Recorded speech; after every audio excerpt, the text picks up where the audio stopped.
성경 예레미야 33장 14절에서 16절까지 보도록 하겠습니다.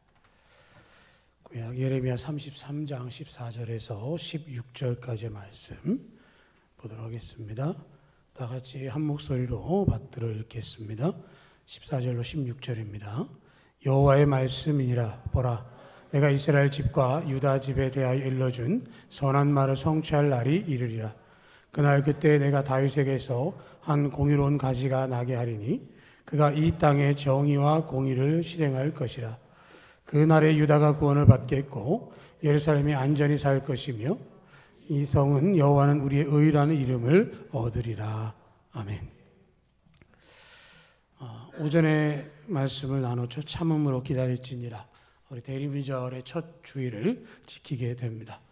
교회력으로 시작해서 이제 일반 양력으로 하면 12월 한 달이 남아있지만 교회력으로는 2025년 교회력이 출발을 합니다. 그래서 하나님께서 우리와 함께 하시고 도우셔서 또 하나님 약속하신 말씀대로 우리에게 은혜가 임할 수 있기를 간절히 소망합니다. 예수님께서 이 땅에 오신 것, 2000년 전에 이 땅에 오신 것을 우리가 기억하고요.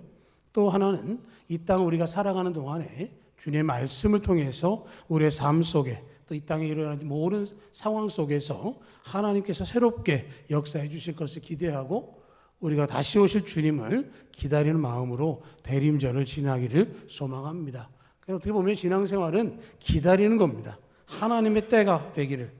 오랫동안 메시아를 기다렸고요. 또 메시아를 기다린 동안에 메시아가 오시고 난 후에는 다시 오실 주님을 기다리고 있습니다. 막연하게 시간만 가라 하고 있는 게 아니라 간절한 마음으로 부지런하게 주님을 맞을 준비를 하고 있습니다. 그래서 기다림을 통해서 주의 음성을 듣고 그 음성을 듣게 되어지면 도적같이 임하는 그날이라 할지라도 기쁨으로 주님을 맞이할 수 있는 복된 날이 될 줄로 믿습니다. 예레미야 33장의 말씀, 이 말씀은 말 그대로 예레미야 선지자가 예언한 그런 말씀입니다. 바벨론의 위협 앞에 풍전등화와 같은 유대를 향해서 하나님의 말씀을 선포하면서 크게 두 가지로 이야기를 했습니다. 하나는 바벨론의 침공에 대해서 대적해서 싸우지 말고 항복해야 된다라는 것이죠. 이방 나라와의 전쟁에서 항복을 이야기하는 것만큼 어리석고 사람들로부터 공격당하기 좋은 일이 없습니다. 그런데 예레미야는 하나님께서 말씀하셨기 때문에 그 말씀을 증거할 수밖에 없었고요. 그래서 시위대 뜰에 있는 감옥에 갇히게 되어집니다. 또 다른 하나는 그럼에도 불구하고 하나님께서는 바벨론의 포로로 잡혀갔다가 70년의 시간이 지나면 다시 돌아오게 될 것을 말씀하시면서 이 성읍이 예루살렘 거리가 회복되고 활기가 차고 넘치게 될 것이다 라는 말씀을 하게 됩니다. 그래서 이스라엘 백성들은 포로로 잡혀가는 고통 속에 있지만 비록 이역말이 타국 땅에 있지만 그러나 하나님께서 다시 회복시키실 것이다 라고 하는 소망을 가지고 살아가는 것이죠. 우리가 다니엘서를 보면 하나님의 때가 되었음을 다니엘이 깨닫고 라는 표현도 있습니다. 그렇게 말하는 것처럼 이스라엘 백성들이 느부갓네살 치세에서 잡혀가서 그 후로 70년의 세월을 지난 후에 바사왕 고레스 원년에 그들이 이스라엘 땅으로 돌아오게 되는 그런 역사를 볼 수 있는 것은 그들이 기다리고 있었다라고 하는 것을 보게 되어지는 것이죠. 그들이 디아스포라로 흩어졌다가 2000여 년 동안 나라 잃은 백성, 정처 없는 백성으로 살다가 그들이 1948년에 다시 시온주의를 통해서 그들이 가나안 땅으로 돌아오게 되어지는 것은 그들이 그런 소망을 가졌기 때문에 가능한 일이기도 했습니다. 하나님께서 회복하게 하시는 것 중요한 메시지지만 거기에는 더 중요한 것은 하나님께서 예비하신 메시아를 이 땅에 보내실 것에 대한 말씀을 하는 것이죠. 그래서 15절에 보면 그날 그때 내가 다윗에게 산 공의로운 가지가 나게 하리니 그가 이 땅의 정의와 공의를 실행할 것이다 라고 이야기를 하는 것은 70년 후의 회복이 아니라 예수 그리스도의 오심에 관한 예언의 말씀을 하고 있는 것이죠.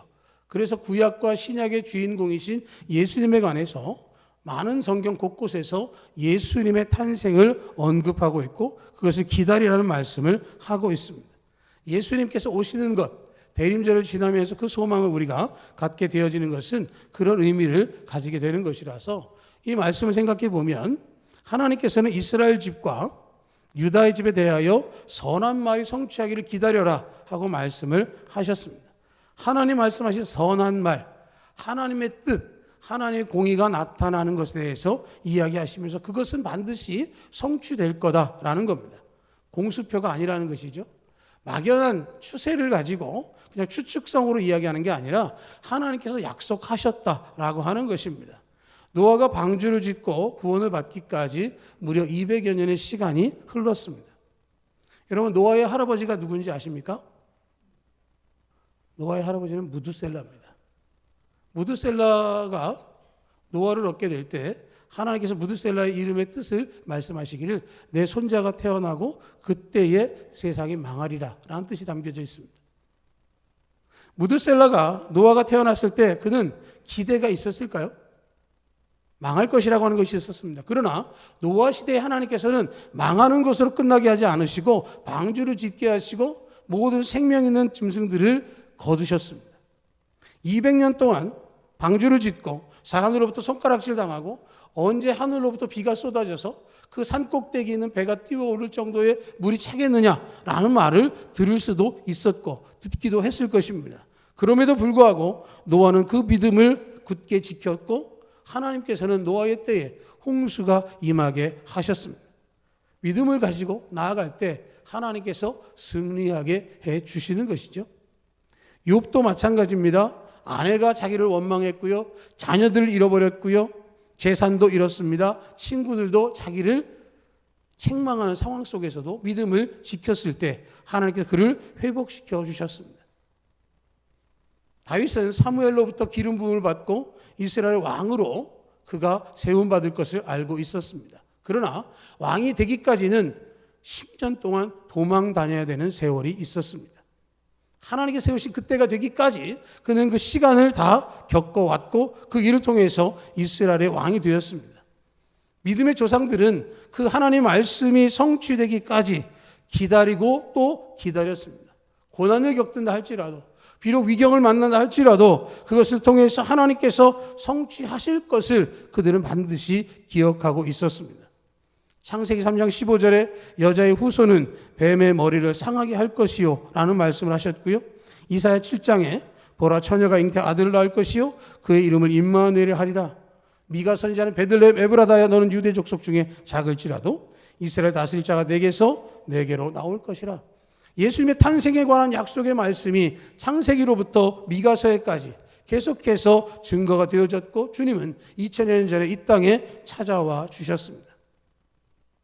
죄와 사망 가운데서 구원하실 메시아에 대한 약속은 하나님의 최고의 선한 말씀이고 그 예수님이 오셔서 3년 반의 공생애를 마치시고 우리 죄를 대신해 십자가에 죽으신 후에 사흘 만에 살아나셨고 40일 동안 동행하시다가 승천하셨습니다.